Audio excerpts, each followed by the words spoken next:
Evening, everybody. This is DrHack, and it's Wednesday.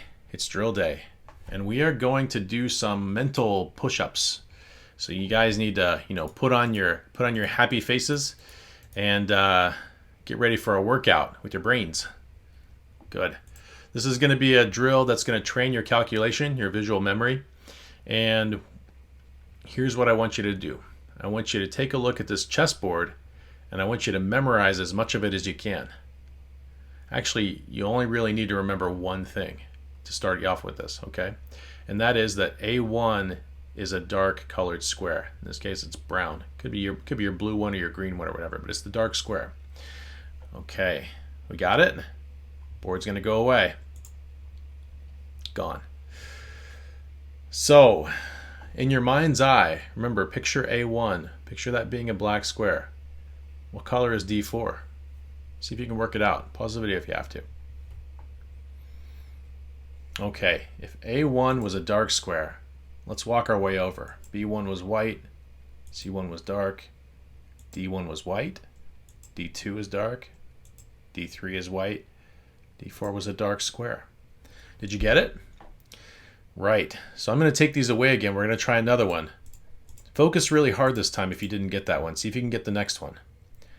What is the square? What color is the square C7? Ooh.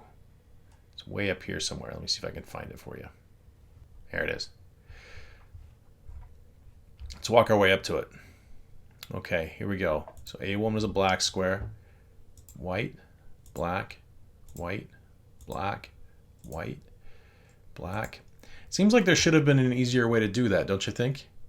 What if you had realized that A1 was black, which means that A8 is a white square, and then walked your way down one? That could have been much faster to visualize this square instead of starting in the bottom corner. Oh, the more boards you got in your head, the faster things are to calculate, huh? Oh, and then across we go. White square, black square. So it's another black square. All right, let's make this harder. We can't just leave it that easy for you guys, right?